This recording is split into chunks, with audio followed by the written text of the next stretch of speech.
Oke, selanjutnya kita lanjut ke rata-rata ukur atau rata-rata geometri. Nah, untuk rata-rata ukur atau rata-rata geometri itu bisa ditulis dengan G, itu menandakan geometri, atau U kapital, yang menandakan ukur.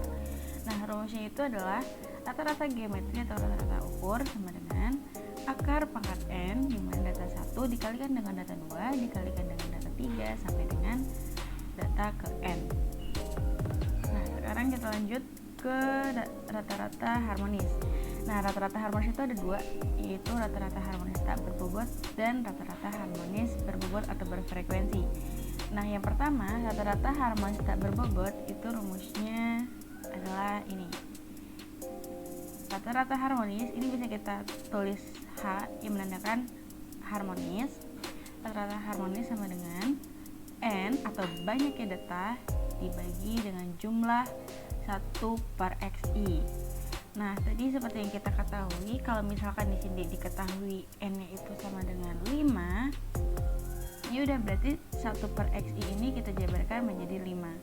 Nah, untuk rumus ini sendiri, nih rumus N per sigma 1 per XI ini, kalau dijabarkan itu akan menjadi seperti ini. Gitu. Oke, lanjut ke rata-rata harmonis berbobot atau berfrekuensi. Nah, rumusnya seperti ini. Ini rata-rata harmonis sama dengan jumlah FI dibagi dengan jumlah FI per XI. Nanti sama juga kalau N itu diketahui 3, ya udah FI-nya ini kita jabarkan sebanyak 3 dan FI XI ini kita jabarkan sebanyak 3. Lanjut ke rata-rata gabungan. Nah, rata-rata gabungan itu rumusnya seperti ini.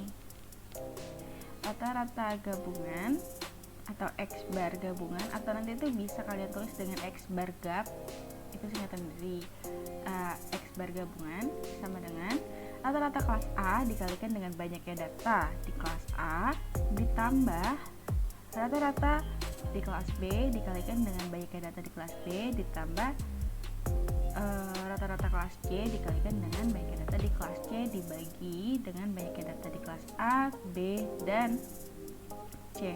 Nah, ini tuh nanti optional aja, kalau misalkan diketahuinya cuma ada 2 kelas, ya udah berarti XA, NA ditambah XB, NB. Yang C-nya nggak usah. Kayak gitu. Oke, untuk lebih paham lagi, kita masuk ke contoh. Nih, jadi yang pertama itu kita masuk ke contoh rata-rata ukur atau rata-rata geometri. Soalnya itu kan hitung rata-rata ukur data konsumsi BBM jenis premium pada suatu sepeda motor selama 5 hari dalam liter berikut. Nah, ini datanya nih. Data konsumsi BBM jenis premium. Ini hari pertama, hari kedua, hari ketiga, hari keempat, dan hari kelima. Maka di sini kita ketahui nih bahwa banyaknya data itu ada 5. N sama dengan 5. Yaudah kita langsung aja tulis rumusnya, yaitu kan ini ya, G sama dengan akar pangkat N data ke-1 dikalikan data kedua sampai dengan data ke-5. Karena di sini kita udah hitung nih datanya cuma ada 5, data ke-1, data kedua, data ketiga, data ke-4, dan data ke-5. Jadi langsung aja dimasukin angka-angkanya. Data ke-1 itu 3, tulis 3. Data kedua itu 5, tulis 5. Data ketiga itu 6, tulis 6, dan selanjutnya. Nah, di dalam akar ini kita kaliin 3 kali 5 kali 6 kali 7 kali 10, itu hasilnya 6.300. Nah, setelah ini kalian tinggal hitung 6.300 akar pangkat 5 dari 6.300. Nah, atau kalian bisa ngitung juga seperti ini. Jadi kan 6.300 itu kan pangkat 1 ya. Nih, 6.300 itu di sini kan enggak ada pangkat lagi kan di sini nih. Jadi ini pangkat 1 per pangkat yang ada di sini. Angka yang ada di sini per 5. Nah, itu hasilnya bisa dibuatkan menjadi 5,75. Jadi, rata-rata ukur data konsumsi BBM jenis premium pada suatu sepeda motor selama 5 hari yaitu 5,75 liter. Lanjut ke rata-rata harmonis tak berbobot. Ini soalnya adalah ada data nih 3, 4, 6, 10, dan 12. Ini kita hitung dulu banyaknya data itu ada berapa. Kan ada 1, 2, 3, 4, 5, 6. Yaudah kita tulis N itu sama dengan 6. Langsung kita tulis rumusnya. Rumusnya kan tadi kan seperti ini ya, yang tak berbobot N per sigma dari 1 per XI. N itu ada 6, maka dari itu ini 1 per XI ini kita jabarkan sebanyak 6 nih. 1, 2, 3, 4, 5, 6. Oke, langsung kita masukin nilai-nilainya. N-nya udah kita ketahui yaitu 6. Terus data ke 1 itu 3, yaudah kita tulis di sini 3. Data kedua itu 4, kita tulis di sini 4. Data ketiga itu 6, kita tulis itu 6, dan seterusnya. Nah, sudah. Nah, ini kan kalau kalian masih ingat, syarat penjumlahan pada pecahan itu penyebut harus sama. Tapi ini pada beda-beda. Ya udah kita nyari nih angka yang samanya gitu kan. Kita samain nih penyebutnya. Dapatlah itu 60. Nah, ini 20 dan lain-lain dapat dari mana? 60 dibagi 3 itu kan 20 nih. 60 dibagi 3 20, 20 dikali 1 tetap 20. 60 dibagi 4 15, 15 kali 1 tetap 15. Nah, 60 dibagi 6 10 dikali 1 jadilah 10, dan seterusnya. Nah, ini kan nanti kalau kita jumlahkan hasilnya tuh 66 ya. Nih, 66. Tapi kan ini pembagian. Ini kan pembagian nih, 6 dibagi. Nah, ini kita pembagian itu kita ganti dengan perkalian. Nah, kalau misalkan kita ganti gitu, ini tuh yang pembilangnya itu nanti jadi penyebut dan penyebut jadi pembilang. Kayak ditukar gitu, tukar tempat. Nah, jadinya nanti seperti ini. 6 dari sini, 60 ini yang tadi ditukar sama yang ini, 60 per 66. Nah, di sini 6 dibagi 6 itu kan 1. Nah, ini 66 dibagi 6 itu kan 11. Maka dari itu 1 dikali 60, 60 per 11. 11 sama dengan 5,45. Maka rata-rata harmonis dari data ini nih yaitu 5,45. Lanjut ke contoh soal rata-rata harmonis berbobot atau berfrekuensi. Yang soalnya itu adalah hitung rata-rata harmonis dari data berikut. Seperti kita tahu kalau yang berbobot atau yang berfrekuensi itu berarti ada tambahan frekuensinya. Udah, kita diminta hitung rata-rata harmonis. Nah, kita jawab nih. Kita hitung dulu banyaknya data tuh ada berapa? Ada 1, 2, 3, 4, 5. Banyaknya data ada 5. Nah, kita langsung nulis ininya kan, rumusnya. Seperti yang tadi saya udah bilang, kalau misalkan N-nya diketahui misalkan 5, berarti penjabaran dari FI-nya itu sebanyak 5 dan FI-X-nya itu sebanyak 5. Seperti ini. Ini kan ada 5 ya. 1, 2, 3, 4, 5. Ini juga 1, 2, 3, 4, 5. Udah, langsung aja kita masukin nilai-nilainya. F1 itu 1, F2 itu 4, F3 itu 5, F4 itu 10, F5 itu adalah 5. Jadi seperti ini. Nih, udah kan? Udah. Nah, ini seperti yang tadi. Kalau penjumlahan pada pecahan itu kan syaratnya penyebut harus sama nih. Ini belum ada yang sama kan? Udah. Kita samain jadinya 30. Udah 30. Habis itu kita hitung aja nih. Kan yang tadi saya bilang ini kalau dijumlahin jadi 49 nih. 25 dibagi 49 per 30. Nah, karena agak ribet ini kita ganti dengan perkalian. Nah, nanti yang pembilang jadi penyebut, penyebut jadi pembilang, jadi seperti ini.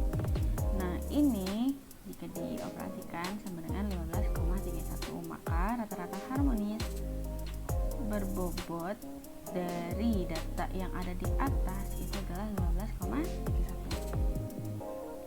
Selanjutnya adalah contoh soal dari rata-rata gabungan. Soalnya itu adalah rata-rata nilai ulangan matematika pada kelas 11A itu 65, 11B 75, 11C 80. Nih, rata-rata nilai ulangan. Berarti kan XA ya, X bar A, nih X bar A yaitu 65, X bar B itu 75, X bar C yaitu 80. Jumlah siswa setiap kelas berturut-turut adalah 35, 30, 35. Karena dia ditulisnya berturut-turut, maka 35 itu adalah banyaknya data atau jumlah siswa untuk kelas A. Berarti NA nih.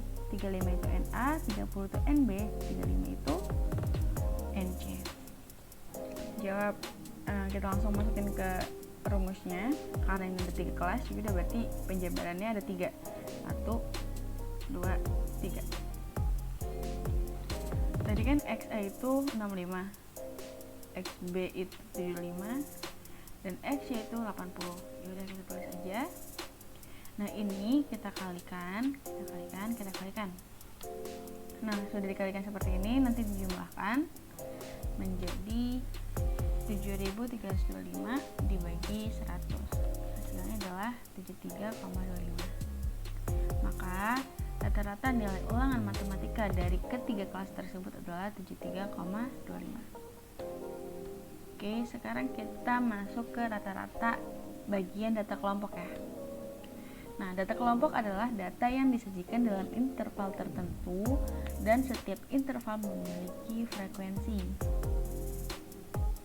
Nah, sekarang kita menghitung rata-rata data kelompok nih yang menggunakan nilai tengah kelas. Nilai tengah kelas didapat dari batas bawah ditambah batas atas, lalu dibagi dengan 2. Nah, rumusnya itu ini. X bar sama dengan jumlah dari FI dikali XI dibagi jumlah dari FI atau frekuensi. Masuk ke contohnya aja. Tentukan rata-rata dari data berikut. Nah, bedanya data kelompok sama data tunggal tuh biasanya kalau data kelompok itu biasanya ini nih, udah ada sebuah tabel. Nah, kalau misalkan data tunggal itu ya udah cuma kayak ini doang. Cuma yang kayak gini-gini aja nih, bukan sebuah tabel gitu.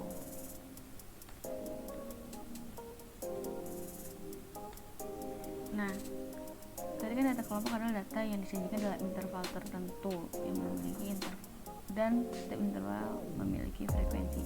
Maksudnya itu yang ini nih, intervalnya ada step gini yang membedakan data kelompok dan data tunggal. Oke, sekarang kan tadi diminta tentukan rata-rata. Nanti tuh soalnya seperti ini. Nah, untuk menjawab rata-rata kita menggunakan cara jawab yang menggunakan nilai tengah kelas. Jadi ada soal kayak gini, cara jawabnya kita nyari nilai tengahnya dulu. Nilai tengah itu kan batas bawah ditambah batas atas. Batas bawah yang mana? Yang ini nih, yang di sebelah kiri bagian strip ini. Yang ini yang di bagian kanan ini adalah batas atasnya. Jadi nanti kalau misalkan ditanya nih batas bawah dari kelas pertama yaitu 20, batas bawah kelas kedua 25, ini kelas ketiga ada 30, ini 35, batas bawah untuk kelas keempat dan seterusnya. Jangan sampai salah ya, batas bawah sama tepi bawah tuh beda. Kalau tepi bawah kan batas bawah dikurang dengan 0,5. Kalau batas bawah itu yang ada di sebelah kiri bagian ini. Oke, di tengahnya itu batas bawah ditambah batas atas dibagi 2. 20 ditambah 24 dibagi 2. Itu 22. 25 ditambah 29 dibagi 2. Dapatlah 27 dan seterusnya. Nah, setelah dapat XI, nah kita bikin tabel lagi nih. FI dikali XI ini dikali ini, 4 dikali 22 jadinya 88, 8 dikali 27 sama dengan 216, 14 dikali 32 448 dan seterusnya. Nah ini jumlah itu, ini nih jumlah kalau frekuensi itu kan ada 4, 8, 14, 12, 10 sama 2. Ini kalau kita jumlahkan nih dari 4 sampai 2 itu dapatlah hasil 50. Nah, untuk FI dikali XI ini 88 ditambah 216 sampai dengan ditambah sampai dengan 94 dapatlah 1710. Nah, udah dapat ini sama ini, langsung aja kita masukin ke rumusnya. Rumusnya itu kan X bar atau rata-rata sama dengan jumlah dari FI dikali XI. Jumlah dari FI dikali XI berarti kan ini. Jadi kita tulis ini. Dan jumlah dibagi dengan jumlah FI. Jumlah dari frekuensi yaitu 50. Lalu kita tulis 50. Berarti 1710 dibagi 50 sama dengan 34,2. Jadi rata-rata dari tabel yang tadi diketahui di soal itu adalah 34,2. Oke.